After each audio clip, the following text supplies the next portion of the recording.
This is the LowcoSports Lowdown podcast.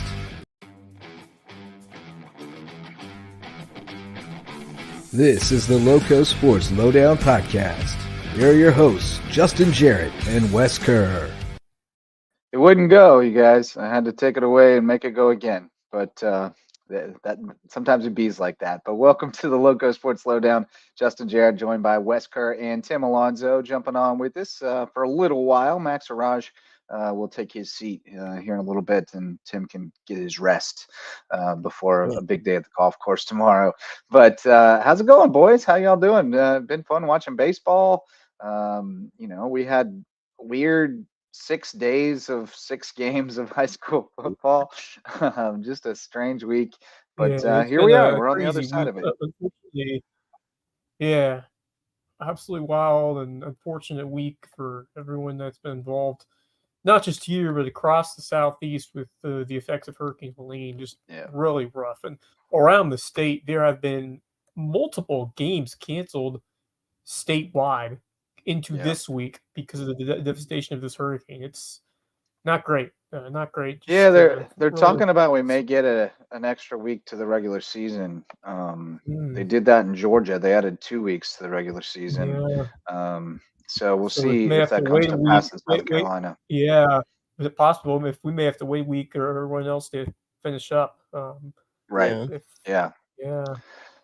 Which, would also open the opportunity then for like that Whale Branch Battery Creek game to be played that got canceled, or for some people to pick up an extra game potentially. So, we'll see what goes down there.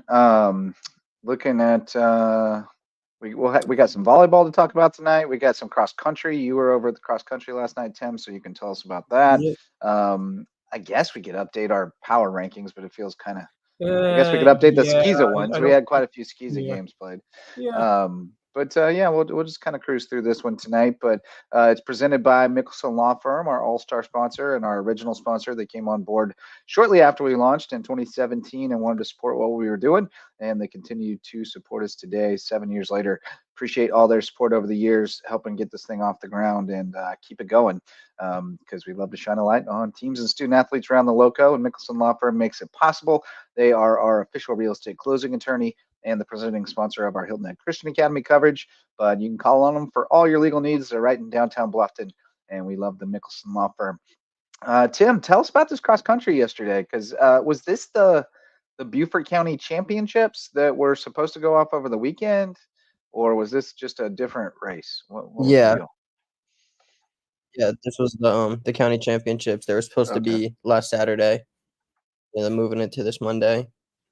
It was a good race out there. It was a real nice evening out in Hilton Head. But yeah, we had the girls on the race. island. We had on the island. It was right at Hilton Head. Started and finished on the football on the track and on the football field, right? Yep, you did high school. Yep. Yeah, right on the football field there.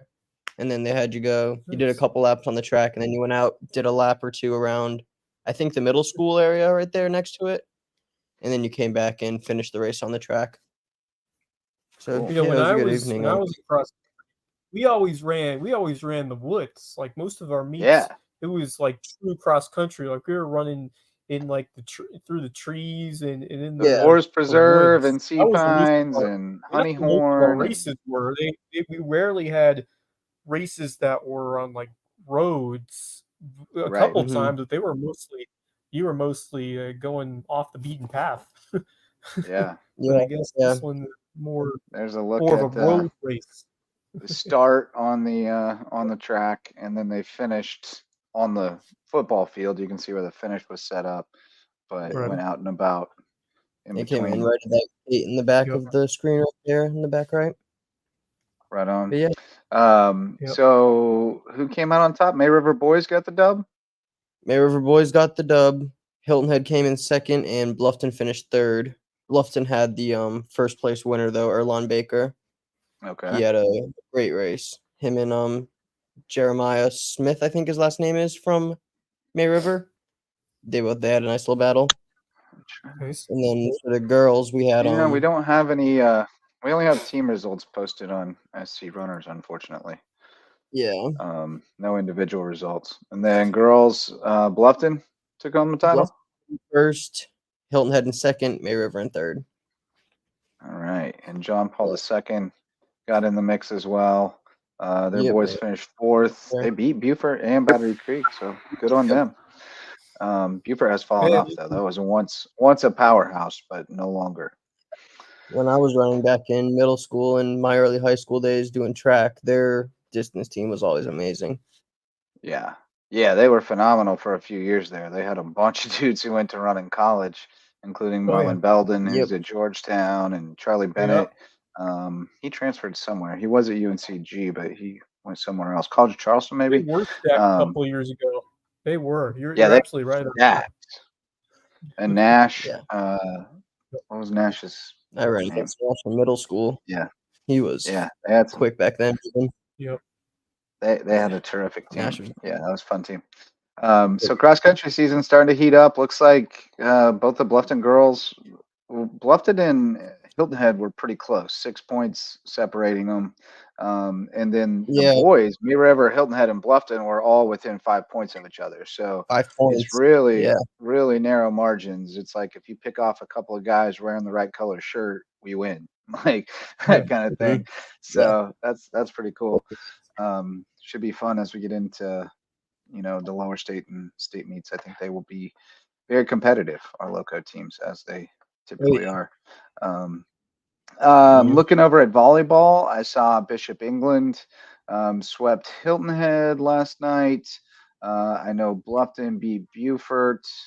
So they are 4-1. I haven't seen the May River Carleton score, but you know who's got one, and he'll be joining us shortly, is Bo Gwynn. And in fact, Bo Gwynn is in the green room. So let's get to him and learn more about what's going on with the Sharks. What's up, buddy? How are we doing? Our May River Sharks correspondent, Bo Gwynn, coming through last night. We took the night off last night. We were all scrambling around, and there wasn't a lot of news to report. But except for you sent me a report on Shark Sports. You got all kinds of stuff. You're staying on top of it. So we got to give you an opportunity to come on here and tell us what's going on. But we assume the Sharks got the dub against Carleton last night in girls volleyball. Yeah, they got a nice 3-0 win, 0-set win. Puts them at 2-1 in the region now. And tomorrow they got a big rematch with Bishop England tomorrow at home.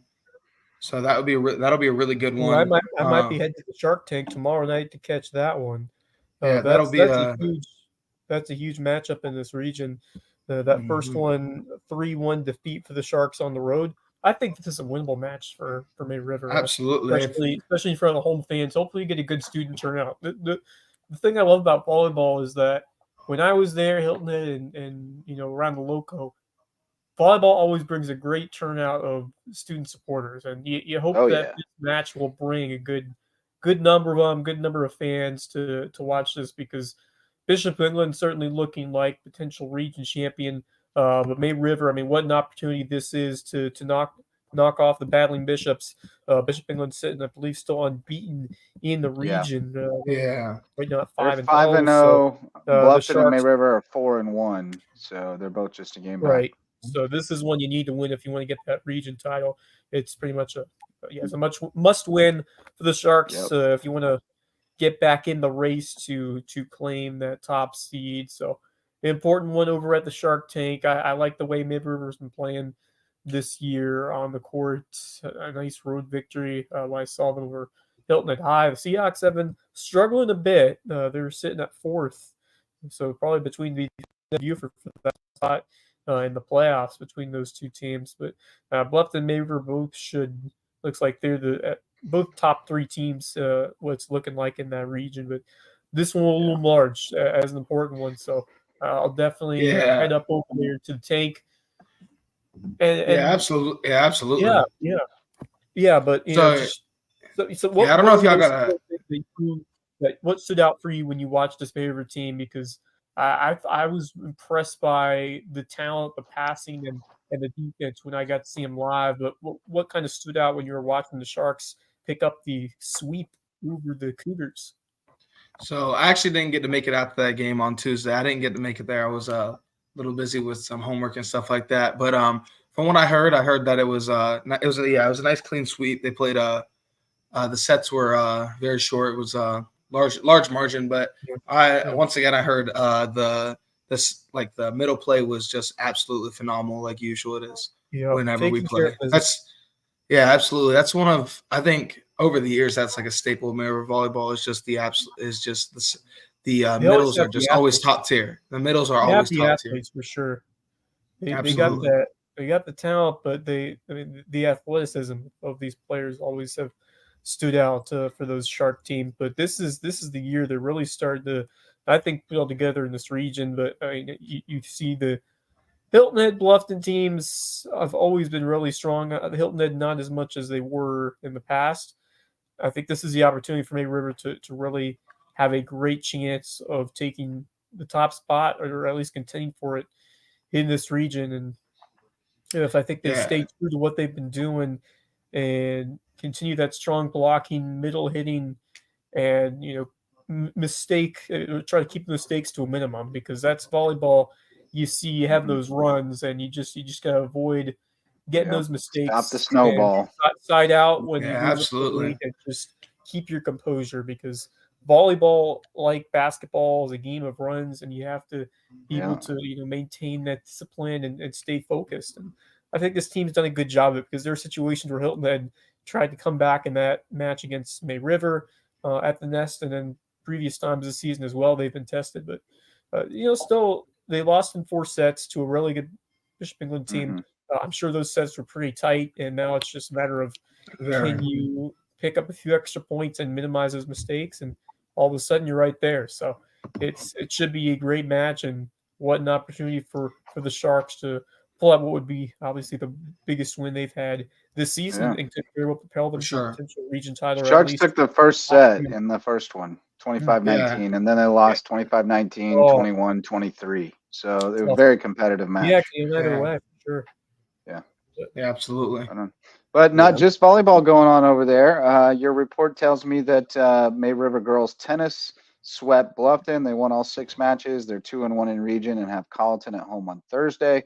And girls golf got another dub. They competed in the local meet this time. They shot 141 at Cat Island, beat Hilton Head by 17 shots. Claire Green with a 33. Alexia Milbrandt and Harper Hedden shot 37s for Hilton Head. Let's see who else.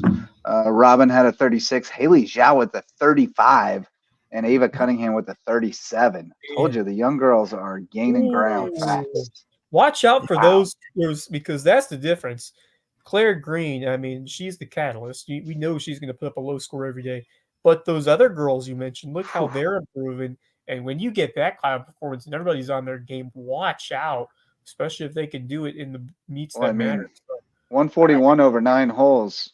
They could have shot 159 and still broke 300. Yeah, we've had the that's too bad, because if they played the whole 18, we could have had a crazy. It's gonna happen. It's gonna happen. What was the bat? There was a what was the coach going to do? I don't remember what Coach Campbell has to do. Does anybody remember?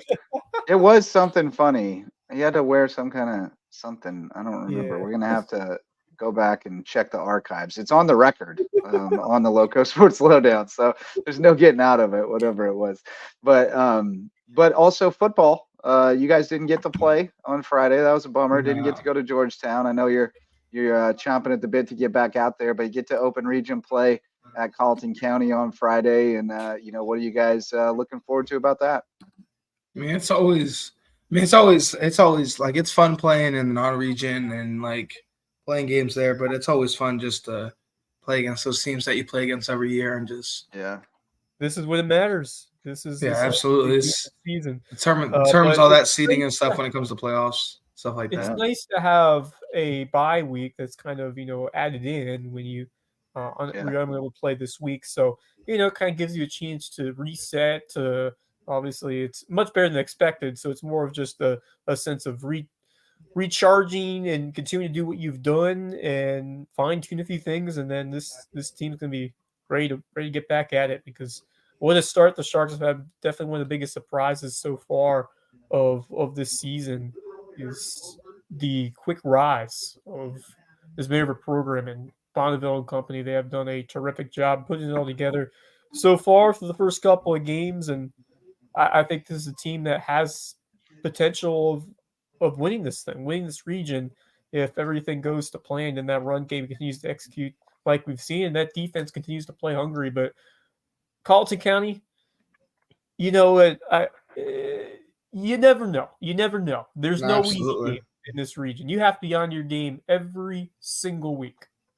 Absolutely.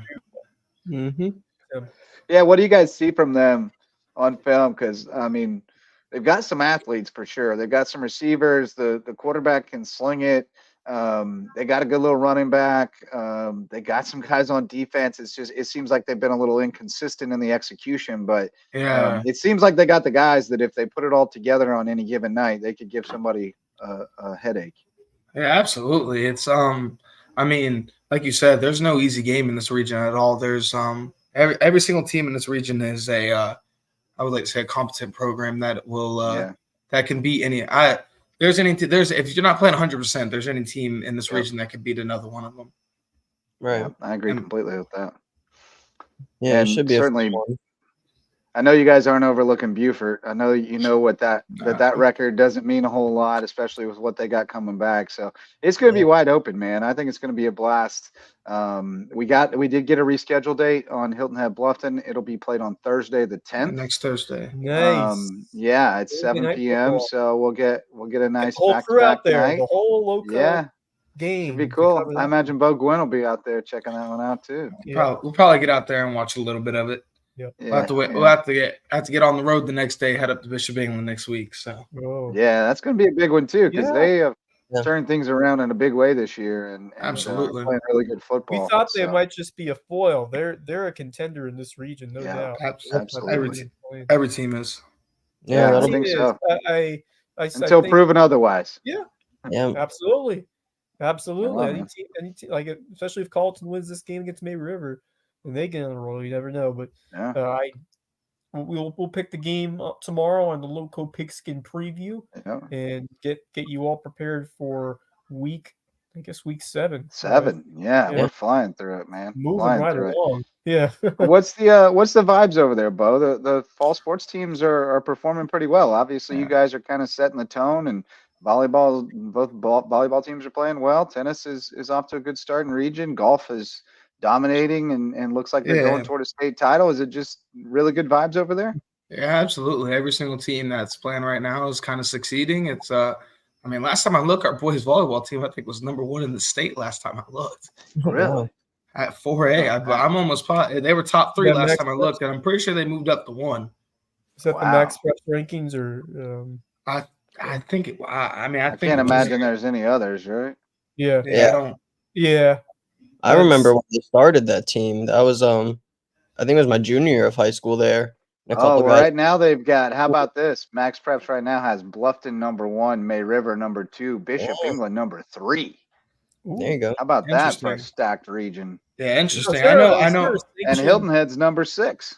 Okay. Yeah, I know. May River playoff for boys volleyball, or have we got there yet? Is there a playoff?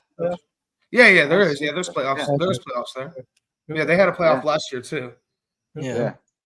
There's only 12 teams in 4A according to Max Preps. I don't know if that's accurate, but yeah. Well, pretty quick in the grand scheme of things. Guys volleyball around here. I mean, it's only been like a few years since. What in the world is this second year, right? They're having in Milwaukee? The sausage race. The sausage race. I should know this. Yeah. I know they have the condiments race in Cleveland. They have the president's race in Washington. The sausage race in Milwaukee. I think the sausage race was the first one. What's the score there? Last time I looked, the Mets are still up 3-1. It's 3-2. 3-2 now. Yeah, and it's 5-1 Padres. Padres big. Yeah, Padres. What surprised me the most out of these wild cards so far is that the Royals got a sweep on the Orioles. Yeah, and the Tigers swept the Astros. Those first 2 series were crazy. I'm so glad my Yankees don't got to play the Astros at all, and Baltimore. I couldn't. Yeah, Yeah. we'll see. We'll see. Yeah, I think they're gonna. I'll tell you I right love now. the idea of a Royals Yankees series because I'm old enough yeah. to remember George Brett and the Pine Tar Right. game. So. Mhm. Yeah, I'll tell you this. I would if I'm any team in the MLB right now, I would not want to play the Detroit Tigers right now because they Oh are no, they're the hottest. roll. They might be They're the hot. hottest team in in the baseball. league right now. Yeah. And their pitching is just lights out right now. Oh, They Scooball's are so been good. all year. Scooball's a stud. Yeah, Yeah, Elite. he's been on a unreal. tear all year. They have it. They got a nice bullpen there. I mean, today they won that game today without a starting pitcher today. They pitched only relief pitchers today. Yeah, and then they brought in the 22-year-old kid Job, and he gave up a Just couple, shoved. but they came right back. The offense came Ripped on Hater. Cool. I didn't know you were such a baseball guy, Bo Gwynn. Yeah, I'm a We'll huge have baseball to guy. get you a lot more in baseball coverage this Got my spring. boy King Griffey right here, Ken big Griffey Mariners fan. Jr. Let's go. But to transition back into local sports, you're gonna have to get some coverage in baseball season this year because May River always has a great team. Well, I'm at every home game. I'm announcing them. Yeah. So you're the I'm there announcer. every time. I probably met You're you. on the PA? Yeah, I was on the PA last year at some too. point over cool. the past spring. Man, I was disappointed to see that rain hinder the Bluffton May River playoff. Yeah. That was a shame. Man, that was such a good game. Great game. Oh. Yeah, That it was. was a bummer. Mm-hmm. That was a weird deal. That was a weird deal all around the state. I think this is going to be I don't think this region is going to be very tight in baseball this year. I don't either. I think May River's up there, and I think May River should be. Bishop England up there is a pretty good baseball team, is what I've heard. Yeah, they'll be very pretty good team. You're right. I think those two will kind of separate themselves a little bit. Buford will still be pretty good. Hilton Head will still be pretty good, but they both lost quite a lot, and Bluffton lost a ton. Yeah. One thing I've seen about because they hadn't dropped their full schedule, but they dropped the region schedule, is that May River and Bishop England open up the year against each other. That's the first region match of the year. So that'll be a good one for sure. But also what I've seen also is that they're gonna get a preview of that matchup because they're both playing at the Sandlapper tournament up in Gilbert. Oh yeah. So they both get to play each other before they actually see a region match, which will be really interesting. Yeah. They'll both pitch off though, so they don't show anything. Absolutely. But it'll be fun. It'll be fun. I love baseball, as you know. It's definitely that's my second favorite sport right there behind football for sure. Yeah. Professionally wise. Yeah. Did you play ball growing up? I played all throughout middle school, and I didn't play in high school. Yeah. Are you a lacrosse guy? No, I don't play. I used to play, you but don't I do don't play anything anymore. in spring? All right. No, I mean I announced in the spring. That's about it. There you go. And you report for Team Lowco. Yeah, you're the voice of the Sharks for baseball. That's pretty cool. That's awesome. That's how I started out doing the sports industry or the sports field, I guess. Was doing announcing for high school games. So you're kind of like what I was doing. That's fun. It's fun for sure. I love being up there. Like I go to the games anyways because a bunch of my boys play. Max, Fergus, all of them. Yeah. So I was like, you know what? And they needed an announcer because the one guy had graduated, and I was like, you know what? Might as well give it a shot. Why not? I'm gonna be there anyways. I ran into this guy when I was at high school. He was the father of one of our female kickers, Savannah Ryer. His dad was able to let me in on football broadcasts, and I was able to use his software to do baseball broadcasts, and that helped me get the gig in college. And then now I'm still doing it for USCB. So, this is the time to get your foot in the door at the high school level and see the opportunities you can get because it opens up more doors down the road, and it's been rewarding for sure. To be able to doing this. I mean, that's how I got started. When I was a little kid, I'd go down to the ballpark, and whichever field didn't have an announcer, I'd jump on it and I'd start announcing, little kids baseball and softball games. And I just love being on the mic and talking about sports. And here we are, right? So we're getting you started, man. Love it. Well, anything else happening over at May River we need to hear about? No, that's about it. I know. Both the boys and the girls play tomorrow. The girls play home against Bishop England, and the boys get to travel up there. And then I think girls play Girls have a tennis match tomorrow against Carleton County. Yeah. And then I believe the girls golf has another region one tomorrow, right? region match tomorrow. And then I believe they have a tournament this weekend too. Yeah, Moss Creek, that WSCGA. Yeah, did they move it from last week? Did they end up moving it? Oh, that was supposed to be last weekend, wasn't it? That's what I'm saying. I think that maybe they moved it, or maybe they might have just not made it this year. I would guess they moved it. But I don't know that for sure. It's a good question. Don't know the answer to that. Yeah, but besides that, that's about all I got. We are inching closer to the latter half of the fall season, which means playoffs are coming up, and some of the others, like the Olympic sports, like golf and tennis and volleyball, will come up very soon. So looking forward to that. When things, once you get into close to end of October, Halloween, that's when playoffs really start to get going for fall sports. So we're just a few weeks away from that. And yeah, man, I was thinking. It's crazy, but we are a month away from USB basketball. Yes, we are. So it's coming. It's coming on us fast. Yeah, man. All right. Well, Bo Gwynn, thanks so much, man. We appreciate you, and best of luck on Friday up at Carleton County. I believe Timmy and Marcus Walsh are going to be riding up there to check you guys out. So, all right, we'll look forward to seeing how it goes. Thanks, man. Yes, sir. You on? Have a good one. All right. Always good to talk with Bo Gwynn. Becoming a regular easy good guy contributor on the show. I love when the students get involved, because that's really the heart, the core of what we do. Is obviously it's shining light on the students, but the other half of it is getting more kids interested in the sports industry, or in terms of sports media. So that's what we love about this. Absolutely. These kids being able to cover these games and report on these stories and news with us, and they get to learn how it works behind the scenes, and that's the fun thing about it, because you're trying to get these kids interested, and sometimes it really sparks that love that this is what I want to do, or this is something I want to be passionate about, and Timmy. Yeah, that's what I love about it. That's what I love about it. And yeah, just seeing these kids having that passion to come on and talk local sports with us, and show that passion with us. It's great, but love it. But it's getting to that point. Like I said, we're closing in on obviously region playing football, and man, it's going to be a heck of a slate coming up this coming week. I'm excited to go further in depth into it next weekend, but it was great to get a few games in. Certainly disappointing that we lost the Bridge Bowl. We lost Ridgeland Hardyville was the game I was really disappointed that we didn't have, because that was going to be our first game back of that rivalry. And also, I was looking forward to doing the running the point for the live show, because But, well, you'll get another opportunity to do that, I am sure.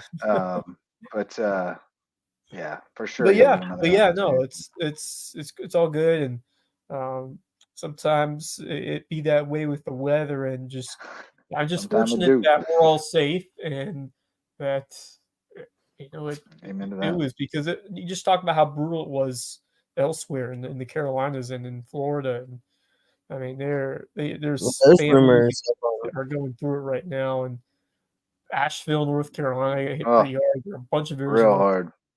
They're still having to, go through all the damage and the. I saw a crazy image last night, like an overhead image, and it was like before and after Helene, and you could see, the swath of no light down the middle. Holy cow! Ridiculous. Mind blowing. There's been a couple, nothing like real crazy yet, but a couple little rumblings up at Coastal. We were supposed to go up to App State for our game against them this year. That's like our big rival in the conference. And their campus, they just closed for another 2 weeks. Yeah, it's destroyed. It's either looking like that game's going to have to get canceled, or we're going to have to switch it, and they're going to come here, or they're going to come to Myrtle at the end of the year. Right. But yeah, I mean, it's a complete mess up there. Yeah. And you just got to feel. I mean, you got to feel bad. It's affecting college sports as well. a bunch of games, and not just football but soccer and other sports have all had to be rescheduled and redone in terms of when these games will be played. And obviously, safety comes before sports, and make sure everyone is. The roads are good, and hopefully they are right now. But just the fact that there are still areas around the state and around the southeast where it's not looking great, and debris and just devastation across this area of the country. And for a storm that we even think that would be like incredibly powerful, you just never know, and that's the scary part of this time of year, and just heartbreaking to see. There are areas, there's Chimney Rock in North Carolina, gone, absolutely wiped off the map. It's just awful. I just feel devastated for those people around that community and those people who like visited there as a kid and had memories there. And now it's wiped away. It's really sad. Indeed, it is. But we'll change the subject. We'll shout out our MVP sponsors. We got Homegrown Home Inspections, our official home inspector of LowcoSports. They're the best in the Lowco when it comes to checking out that home and making sure you're making a great investment. And if you're building a new home, they'll check on it every step of the way with their phased inspection and make sure it's built right with Homegrown Home Inspections. Hospice Care of the Low Country provides hospice care, palliative care, and free grief counseling, plus much more in our community, because at Hospice Care of the Low Country, it's not about dying, it's about living. And we have Base Hit Life, the new apparel partner of LowcoSports, baseball and softball apparel with some flair. They've got their new Halloween collection as well, all kinds of cool styles. If you want to live your best hit life and rep the games you love, check out basehitlife.com. Those are our MVP sponsors. And Max Arraj has snuck in the back door. What's up, buddy? You're muted, Max Arraj. I don't think he knows he's muted. He may not know he's muted, but Max Arraj has joined us. Timmy, do you need to get going, man? Yeah, we'll do this as a jumping off point. All right, sounds good. We appreciate you, and we look forward to talking with you tomorrow night. You jumping on tomorrow night? Talk football with us? Yeah, we'll be on tomorrow night for football. You get hype up for gotta rep those Sharks.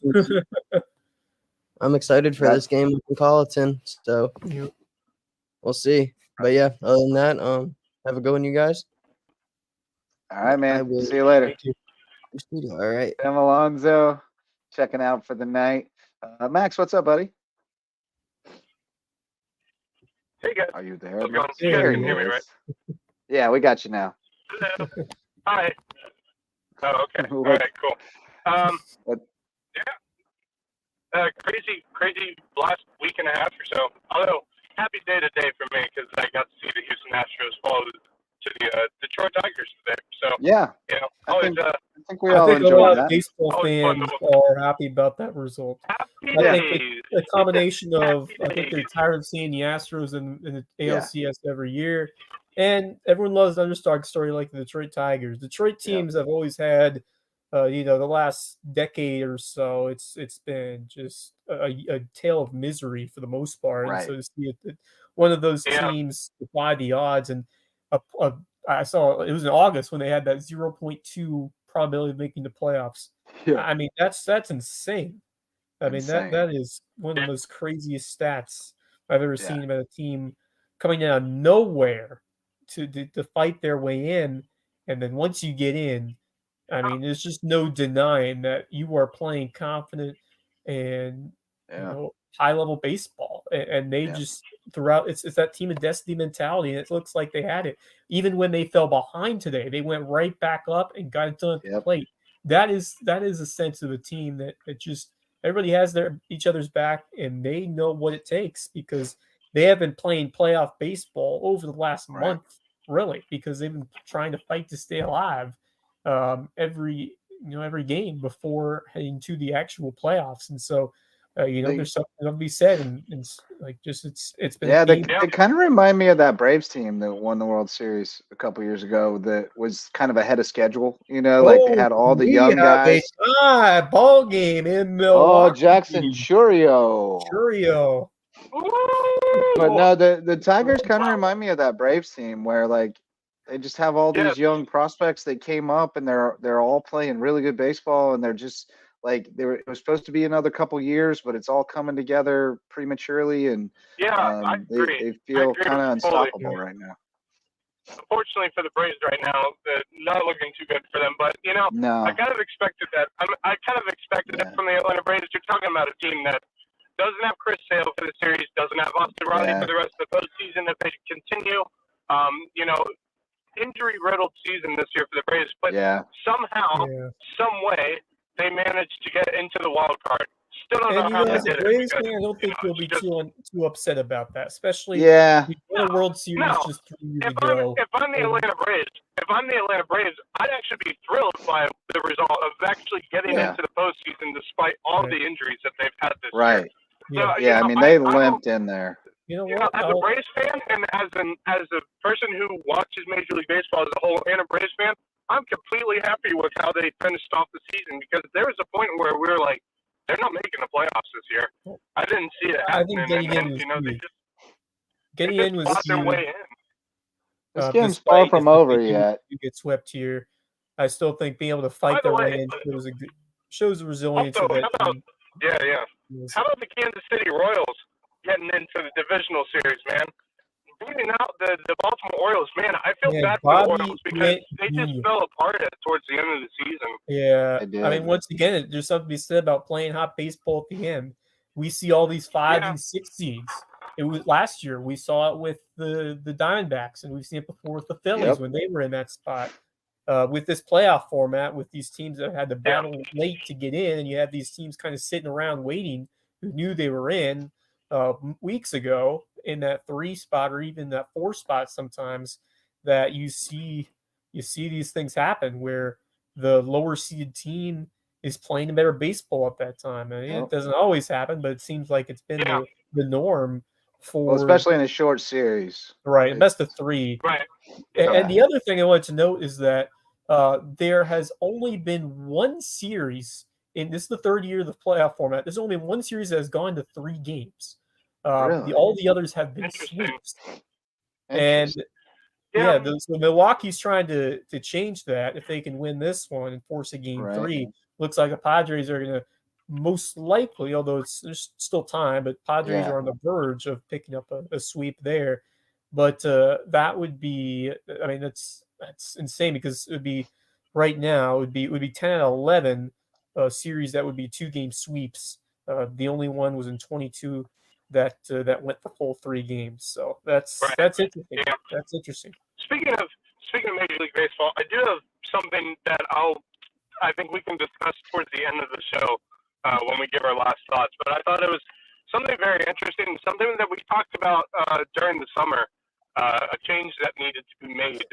So I will save that for the end of the show. I think I know what you're talking. I heard that today. Well, nice tease towards the end of the podcast. But I know where you're going with that one. Yes. I don't think we need to update our power rankings this week, do we? Not much happened. No. There certainly have been some takeaways, but Christian Academy, I don't think they're as good as I thought they were. Sometimes you get exposed against a really good team. That's kind of what happened against Prep, a really good Panthers team. I still think they're good. I just think there are 2 teams right now in the region that are better than they are by a long shot. 2? 2 teams? Yeah, Wilson Hall and Pinewood Prep.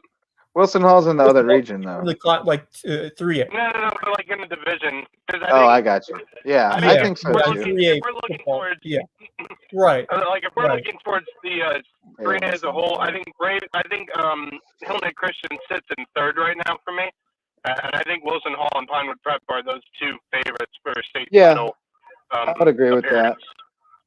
That makes sense to me. I think, in the region, Pinewood Prep's definitely better. But I still think Christian Academy will make it to the playoffs, and I think they can make it as far as the semifinals. But I don't think they're getting a state championship game this year. Well, but, I think Wilson Hall is a better matchup. I think they match up better with Wilson Hall than Pinewood, and they'll be on the opposite I think Wilson Hall has the more talented team. Pinewood? Pressure if you get to a state championship with them. I don't know. That Pinewood team was impressive. We're talking about a Wilson Hall team that laid the smackdown on Lawrence Manning. So, you never know. Yeah. Yeah. I don't know. Yeah, that's that true. Pinewood team was impressive in person. It's hard Yeah, for me to Good lord, imagine they definitely passed somebody the much eye. better than that. Impeccable athleticism, especially that running back. Ooh. Was Well, yeah, number 2 was Yep. crazy. And 17 was a grown man. Like they Yeah, had some dudes on that. And the big man. quarterback, Wyndham, is really, really he's good he's a Wyndham. He's been there for a while. on He's really both sides of the ball. started. He's tough. Big man out there. Big man on campus for the Panthers. Oh yeah, big time. Yeah. But this week's gonna be fun. This week's gonna be a good time. We got some good ones. Bluffton and Beaufort, obviously gonna be a good one. I'm heading up to Myrtle Beach Friday because we play baseball up there Saturday and Sunday. So my intention is to be watching Beaufort's own in the car on the way up there, and then I'll host a show from the hotel in Myrtle Beach and check in with you guys and see what's going on around the Loco. So that'll be fun. Always love a remote show. Brings a little adventure to the proceedings. That was fun. Never know what's gonna happen. Yeah, I'll be at the Isle of Ladies Island in Beaufort, South Carolina. Man, those are probably the most fun nights I've had covering high school football because those fans bring it every time. The Kirkland Crazies out there. Oh yeah. Beaufort, and that PA should announcer be brings it. DJ brings it. Yep.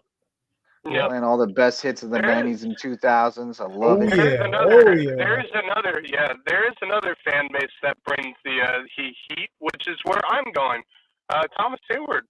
I'm going out to Ridgeland on Friday to watch them play Patrick Henry, and they usually bring in some decent-sized crowds. So I'm excited. This will be my first time at a Thomas Hayward football game in a really long time. So I'm excited and PHA will travel exceptionally well as well. Yeah. The visitor sideline will be jammed. It's not that far of a trip for PHA. No, it's only like short 10, 15 minutes down the road. So it's going to be a good one. I'm excited. Yeah. I think THA wins, but I also think PHA is going to keep it close with them. So, I mean, it's going to be a good game. This is a big rivalry, so you never know what to expect in games like this. It's a good one. It's a good one. Real good one. They didn't play each other for a long time because PHA was 8-man, but they don't love each other. That's right. There are some good under the radar games when you look at what else is going on. Like some big region games. I mean, North Charleston, Battery Creek, that's an important one. That's a big one. And then Ridgeland, Denmark Olar, that's an important one. JV2 First Baptist, Hilton Head Prep. That's a tough one against PD on the road, but they got a huge, absolutely humongous victory on Monday. Yeah, Max, they did. you weren't on the show, but man, how impressed were you when you saw that score line, 29-8 over Dillon Christian? Did you expect that? No. Not like that. No, not like that. No. And the Brewers have taken a two-run lead, 5-3. Oh boy. Yeah. Here's your prep highlights from Monday. Yeah, get the Mets out of here, man. I'm done with the Mets. Yeah, dude. I mean, sorry for that. I just want the Brewers to win so we get a baseball game tomorrow. Yeah. You know when Wes, you were starting to text us, the score. I was like, oh, Don't have Preps on top 8-0. Yeah. And then all of a sudden I looked at my phone later on while I'm working, and I'm like, they're up 29-8. Where did this come from? Right. I tell you what, man, I was impressed. I was really White impressed. Armor, he is makes me excited. He is really starting to find it as a leader at quarterback.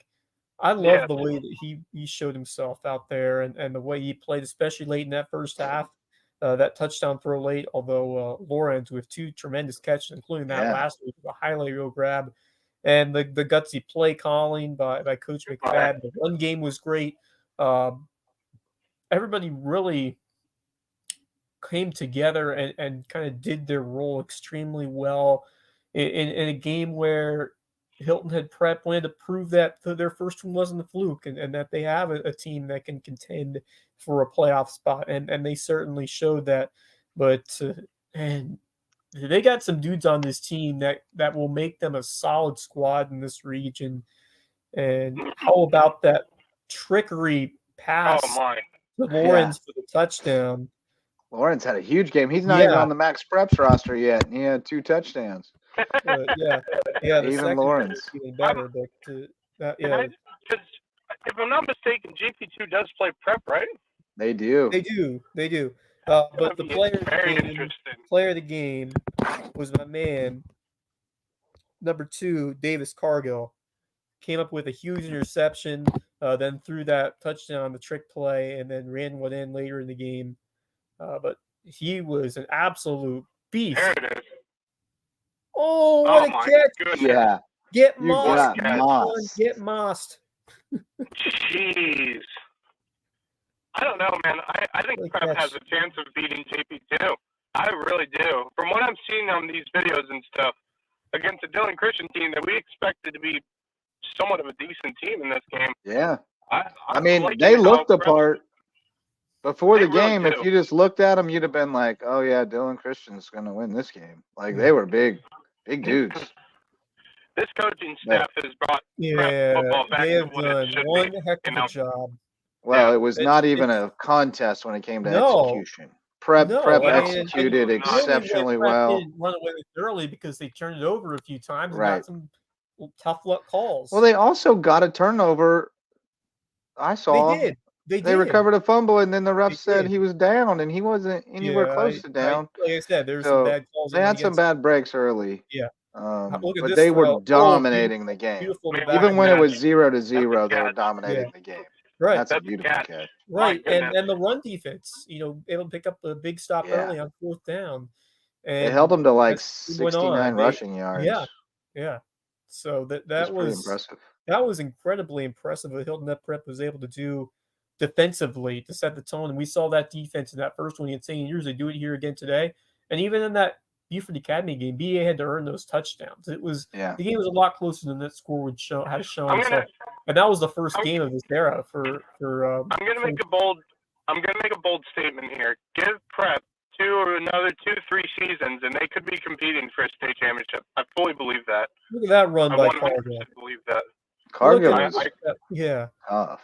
And great blocking up front, as Wyatt Harmer alluded to, because I thought the O-line did a heck of a job, especially. Well, and they're doing it without Jake Sheehan, who's probably their best football player. I mean, he's a really good two-way guy in the trenches. It's impressive. The coaching staff has done a terrific job, and the kids get a lot of credit because they've bought in and put in the work. The coaching staff can do all they want, but if the kids don't show up and work, it doesn't matter. But they have bought in, and they look like a real football team. There have been times the last couple of years where it didn't look like a real football team, and you're starting to think, like, are they going to have to go 8-man? Like, what are they going to do? Well, I mean, there was a point when they made the playoffs and forfeited a game because they just didn't have enough confidence in the team. Well, it was going to be a murder. Right, exactly. And, they're at this point now where they're growing as a team, they're growing as a program.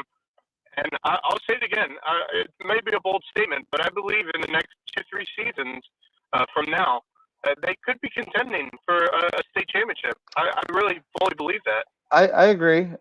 It doesn't take very long in Skeeza with a good coaching staff. And, I mean, they don't have any trouble attracting kids to their school as far as the academic profile. It's a great school. Right. So if there's a reason to go there for sports, more kids will. And so, I think they're gonna improve, really continue to improve really quickly. I'm telling you, I think they can beat JP2. I don't know if they're going to, but I think they can, and I think they will beat St. John's Christian and Christian Academy of Myrtle Beach, maybe easily. Like they're playing with a lot of confidence right now. I believe with the way JP2's been playing offensively. I mean, defensively, they got a solid defense from JP2, but offensively, they're not there. That's going to be a good game. Prep seems, for me, like a more put-together team right now than JP2 does. I think Hilton Prep's defense could dominate the game and really tell the story of it, because JP2 is really searching for identity on offense. Prep's line is really, I think he'll take over this game and force some turnovers. I really like Hilton Prep at this point of the season. Give credit to Coach McFadden and their coaching staff. Yep, they're really starting to find something with the team. I do too. Yep. I think they can beat JP2, and I think they will beat JP2. I really, I mean, just from that video footage against the Dillon Christian team, we expected to be competitive in this game. They really weren't. I mean, Prep held them down on both sides of the ball. It's very impressive, and it shows me that this team is growing quicker than I think any of us expected them to this season. So I really like how this team's looking, and I'll make an early call. I think they beat JP2 when it comes around. Yeah. Right now, I would pick that as well. You know, what we see this week could change that. JP2 might go beat First Baptist, and Prep might get rolled. Regular season game again in the playoffs. I think. Yeah. No, I think they games on this region schedule. I don't think they win.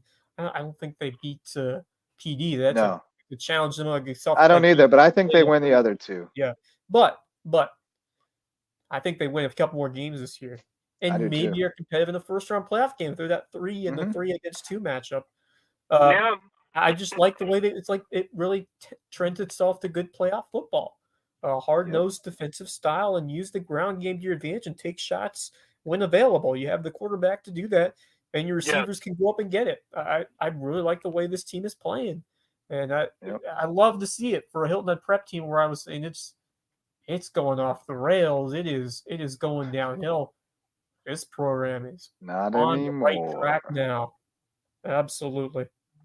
It's just great to see. Guess what? We are going to have another baseball game tomorrow. The Brewers have forced a game 3. Yes. Great. That's fantastic. Gets it done. I would really like to see the Brewers advance. I want to see them actually make it to the championship series. I don't. Yeah, I know you don't. But But I don't want the series to end now either. You know? No, I don't. So but I don't like want the to Mets, keep going. So, Yeah, I don't much care for the Mets either. So I don't really want either one of them to win, but somebody has to. Skis a 2A. So the 1 seed from the other side is going to be Calhoun, and they're real good. But then the 2 seeds are going to be like Greenwood Christian or Orangeburg, and they're beatable for Hilton Head. They are beatable. I mean, we saw Thomas Hayward lay the whooping on them, so yeah, you never know what to expect. Yeah. 100%. All right. It's final. Brewers win. All right, so on to the next one. We get baseball tomorrow. That's good. Yep.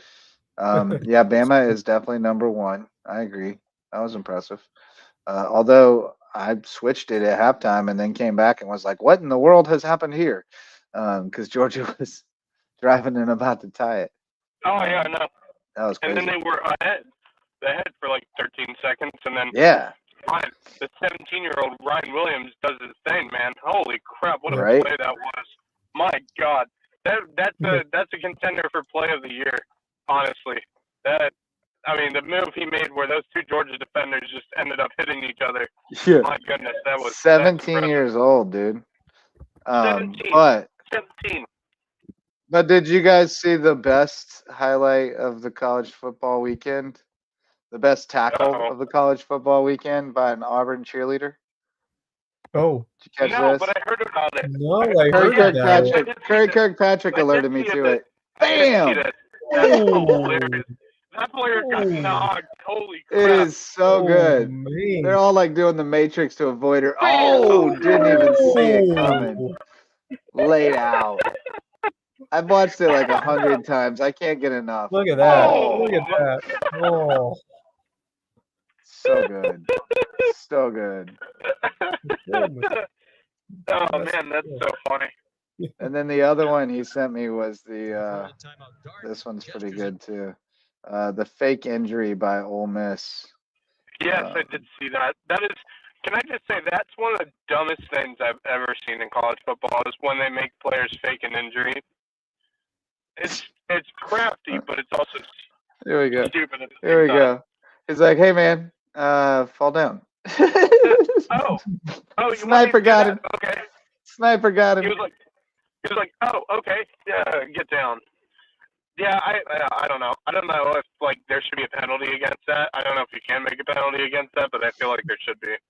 Anyway, It absolutely should be a penalty. So That's ridiculous. There is only one ranked opponent versus ranked opponent this week, and I think I you know know. which one it is. I do. MIZ at A&M. Should have been that's the game only day. ranked game. Wow. Yeah, it should have been game day. Interesting. Miami Cal's lame. That's lame. Yeah.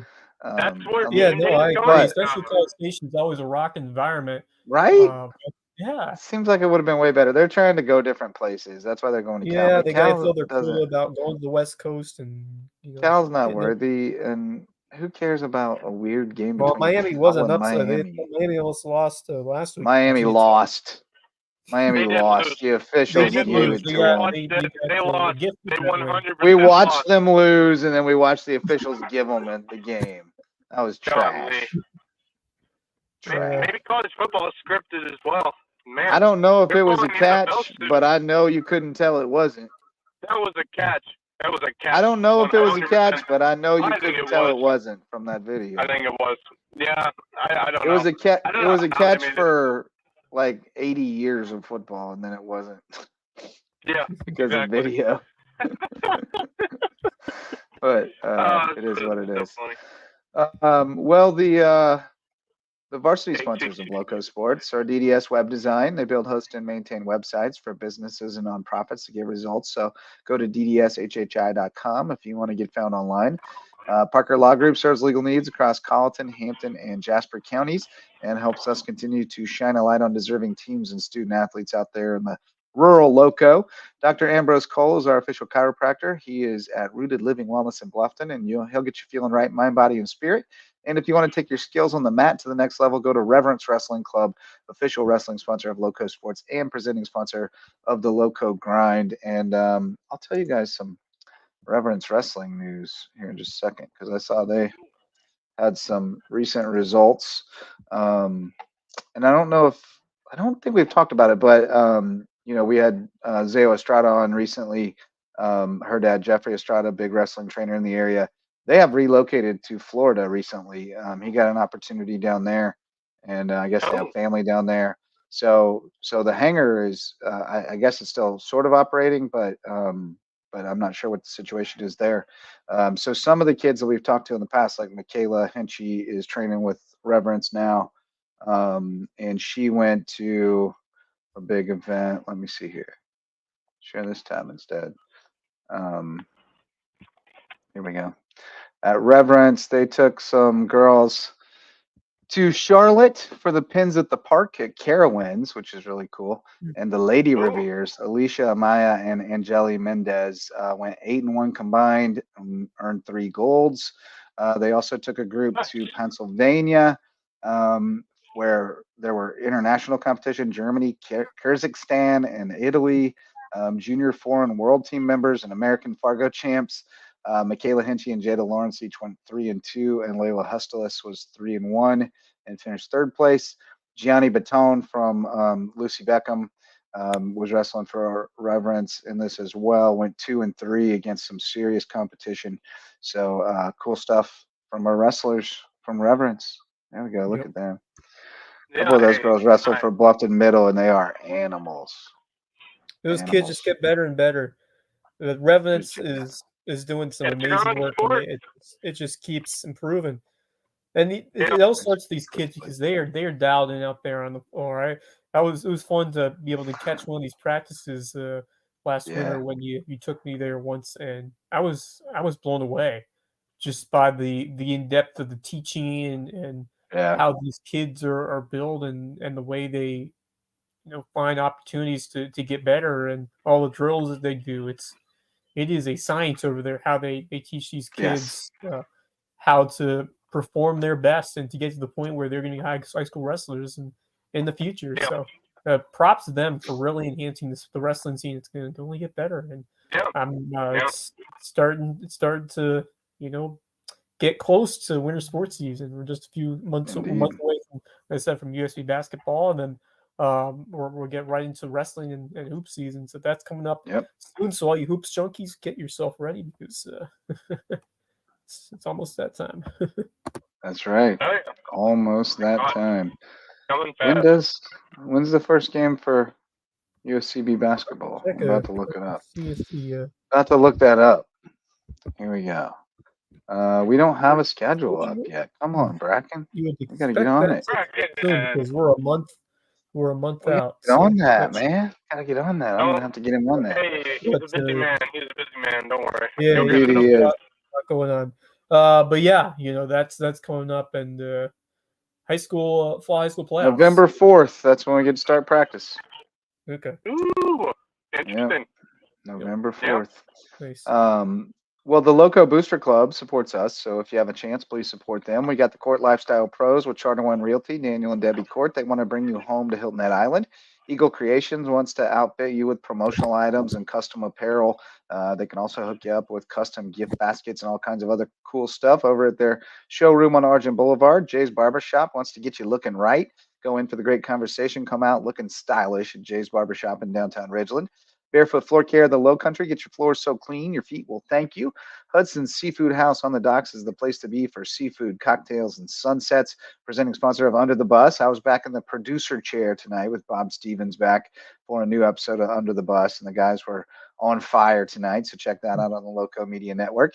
And Hurricane Sports Cafe. If you find yourself hungry or thirsty in Hampton, stop in and say hi at Hurricanes. Tell them Lowco sent you. Great folks out there. And I look forward to seeing them again real soon. Max, you teased us with some baseball stuff. What do we got? So, if you haven't read it, so we talked about this during the summer as to the All-Star Game jerseys. Yes. And how they've changed it. Well, they have changed it back starting next All-Star Game. We will have each team wearing their respective home or away jerseys. Thank so God. have the home team will be wearing their white jerseys. The away team will be wearing their gray jerseys, but each one will be wearing their respective team's jerseys. Literally my favorite part about the All-Star Game when I was a kid. Yeah. That's literally my favorite part. Well, apparently we're not the only ones who thought that. Pretty much all of Major League Baseball thought that, so they decided to change it back. Starting for the next year's All-Star Game, which is in Atlanta. For the first time at Truist Park. It's in Atlanta. I'm gonna try to get tickets for that. Yeah, that's a once in a lifetime. That'd be pretty cool, man. I tried to get tickets for the last one, and then they moved it to Denver. The whole thing that went down with that, which we're not gonna get into. But so I'm glad that it's back. It's gonna be in Atlanta for the first time at Truist Park. It's never been held there. The last time they held it was in 1999, I believe, at Turner Field. So it's been a really long time. Yeah, it's been a long time since Atlanta's been. Yeah, it's been a long time since Atlanta's hosted a All-Star Game for Major League Baseball. So this should be great time. And they will be having All-Star jerseys like they've had recently, but it'll be for like workouts and stuff like that. And then for the Home Run Derby and the All-Star Game and all that, they will be wearing their respective team's jerseys. Thank goodness. Who do you want I think pretty much every year they've had a player from the team that hosts in the Home Run Derby, so I'd expect to see. Well, I guess if Acuna's healthy, I'm sure it will be Acuna, maybe Austin Riley, possibly, or Olsen. Olsen, they all make sense. Yep. Austin Riley, Marcell Riley would Juno, make a lot of sense. Riley would make sense. I don't think Riley's ever done. Yeah, well, he was the best player they had this year, so don't hate fully on him. He was a reason we. Well, my hatred for him has nothing to do with baseball. So. Oh yeah, I know what it is. Trust me, I totally agree with you. But as a baseball player, I do like the way he plays. It is a shame. It is a shame to hear about Chris Sale, but as a Red Sox fan, I have dealt with that same thing with his injuries. I have a stat for you regarding that, Wes. You're not gonna like this. So he's had more wins this season than he did his entire time in Boston. Ouch. That speaks to how often he's been hurt. I mean, even with that great year, it's so weird because Atlanta, no matter who they bring into Atlanta, they always end up playing better when they're in Atlanta than with any other team. Like take Jesse Chavez, for instance. Dude's in his 40s. He came over to the Braves mid-season last year after had been with the Braves, went to another team, was terrible with them, comes to Atlanta and pitches like a 1.69 ERA for the second half of the season. I don't know what it is, but for some reason, whenever you bring a pitcher to Atlanta, all those trade deadline acquisitions as well in 21, like Soler and all those other guys that came in. But think, Ronaldo Lopez comes over to the Braves this year, has one of his best seasons yet. You know, it's kind of crazy to think of all the, Charlie Morton had a bit of a resurgence in Atlanta. So I got to correct you. I got to play stat boy. For a second. Sale had 17 wins over the last 4 seasons in Boston, which is one less than he had in Atlanta this year. But he had 17 and 12 in his first 2 seasons in Boston. So yeah, because I remember 18 he was on fire. But 18's a career high. Yeah, 18's a career high.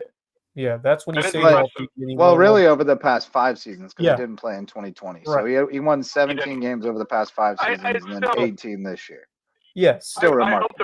I hope the Braves re-sign Chris Sale because I think he was only on for a 1-year contract. So I hope they re-sign him because he's been absolutely amazing. Pitching Triple Crown too. So, that's very impressive from Chris Sale, especially because what year is he in? This might be his 11th or 12th season in baseball. It might be longer. Way more than that.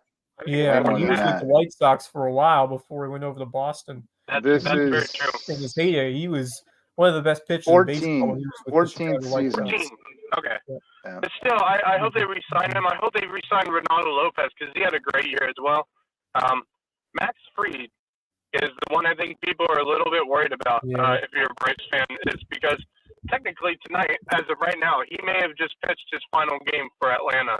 As of right now, because his contract is up and they have not renegotiated as of right now. So I'm a little worried because I do like Max Fried and I really hope he stays in Atlanta. But you never know. I thought Freddie Freeman would stay in Atlanta and then he went to LA, and we know the whole thing with him and his agent and whatnot. So you never know.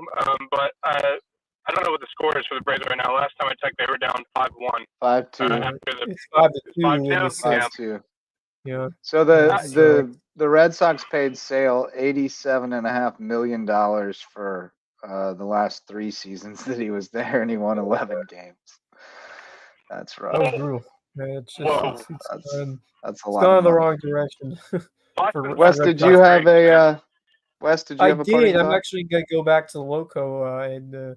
Well, unfortunately, it's not the most happy subject, but USB women's soccer, a pair of tough losses of the week, 2 1-0 losses, 2 defeats, 1 to North Georgia in a game where they were hanging right with the Nighthawks, one of the best teams in Peach Belt. So no shame in that. And then no shame as well against South Carolina State, which has played some solid opponents over the course of the year. So it's tough because that broke the long win streak that they had back in 2020. That was the first time they've lost at home in almost 2 years. Yeah. That's impressive. That is an impressive streak. Considering that they are moving from, or they're playing the Peach Belt now, because this is a step up in in difficulty for them moving. Although there's some good teams in the Sun Conference too, but the Peach Belt has some quality opponents, and I think this team is really starting to find it and get better over the last couple of years. And this season, the depth has really shown itself. The defense is playing really well. Just unfortunately, the goal scoring has not come in the last couple of games. Although they've been close. Dana Page, I saw had some chances that were close to going in. Just couldn't get the breaks the last couple of games. But I'm not worried. I still think this team is going to contend and should finish. I still think they finished in the top half of this conference. I like how they started off against Georgia Southwestern. Hopefully they can get back on track this weekend. It's a big rivalry. Of course, they're at USC Aiken, so it's the in-state rivalry game, which St. Sharks won in dramatic fashion last year on a goal in like the last minute to win it at home. This time they'll be at Aiken. So hopefully it seems whether it's basketball with that buzzer beater that went against us last year on the guys' side or in soccer, these rivalry games always come down to the wire. So and then I have one related to you as a Kansas City aficionado. First of all, what a year it has been for the Chiefs, who are 4-0, and for the Royals, who are now into the ALDS. But it might be a kind of a dilemma for Kansas City sports fans because they will both be playing at the same time Monday night the Chiefs actually against the Saints, that is right. and the Royals will be at the Yankees for Game 2 of the division series. Maybe you have to have the dual TV set if you're a Kansas City sports fan on Monday night. Yeah, well, I hope YouTube TV has the multi-view function, but you can't always do it with every possible game. Like there's some limitations on it. I hope for Kansas City fans' sake that it allows you to pull up the Chiefs game and the Royals game in separate windows and watch them at the same time, because that would be ideal. But yeah, that is quite the dilemma for because Kansas City fans. Not so much for me, because I'm a Chiefs fan, and the Royals are like my other team. Well, like those are high importance games. Like the Chiefs are 4-0, Monday night game, and then of course the Royals. And the Saints are playing well, so it's a big game. Yeah. So those both must see games. Yeah. Is the Chiefs playing on Monday? The New Orleans Saints, I believe. Yeah. That's the good little matchup. You as an Atlanta fan, I'm sure.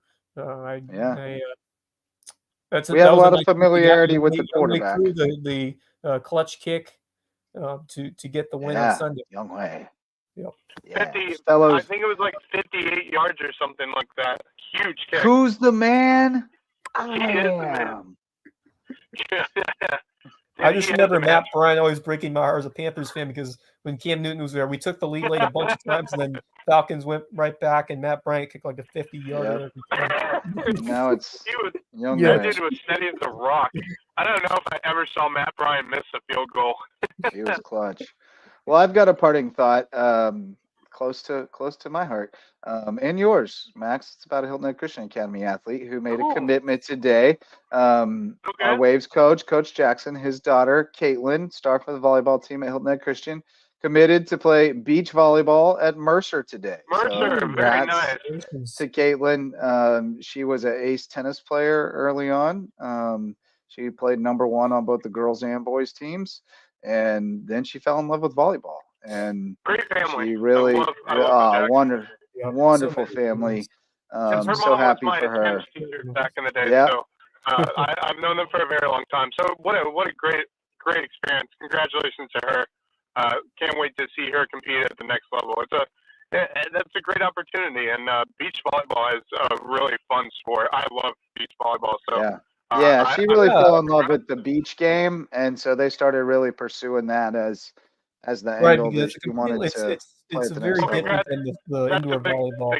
It's 2-on-2. There's a lot more different strategy that goes into it. It's a different environment, but I mean, there are players who concentrate on the beach side of things, and we should. It's one of the fastest growing sports out there. It is. I saw Boise State has a goth girl on their beach volleyball team. That's a random thing I saw on Twitter today. She's very goth, like extremely goth.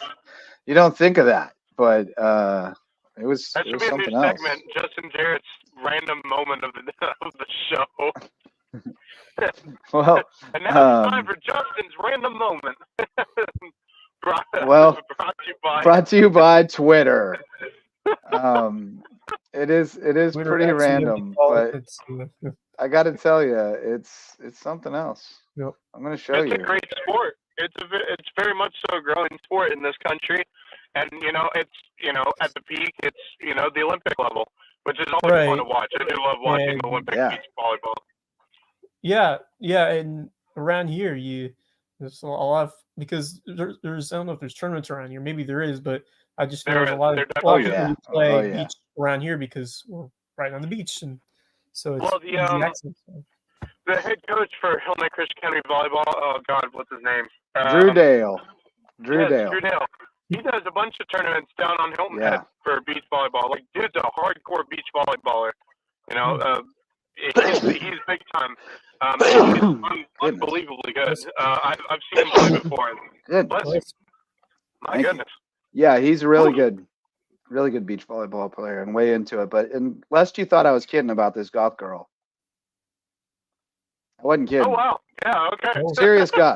Serious goth from the Boise State beach volleyball team. That's really cool. Made my day. Every day. Yeah. I saw somebody tweet, "There's a goth girl on the Boise State volleyball team." That's cool. And then somebody else linked the roster and said, "No, seriously, you got to go look at the roster." And I did, and I was glad I did, because I I never could have imagined somebody looked like that played college beach that's volleyball, but I love it. It's not something you see every day. So yeah, that's it. cool. I like that. That's awesome. Yeah. Be you, man. Be you. Well, that seems like a good enough point to end it tonight, boys. Great show. Good talking with Tim Alonso. Great to have you join us midway, Max. Thanks to Bo Gwynn for jumping on and filling us in on the Sharks. He's doing a great job as our new May River Sharks correspondent. If you want to report on your school, get in touch with us. We would love to give you the same opportunity to come on and tell us what's happening with your school's teams, because we just can't be everywhere at once and there's so much going on, but we definitely want to shine a light on everybody we can, every way we can. So thanks to all of our sponsors, especially the OGs, our All-Stars Mickelson Law Firm.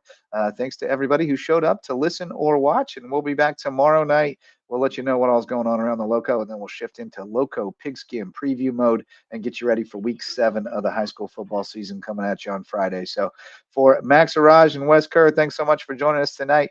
And until next time, go Lowco. The Lowco Sports Lowdown podcast is a production of Lowco Media LLC and LowcoSports.com, an independent media outlet providing grassroots local sports coverage in the South Carolina Lowcountry. We are sustained by community support from sponsors and patrons like you. Get in the game with a monthly pledge of $1 or more at patreon.com/LowcoSports to keep us going and growing. Go Lowco.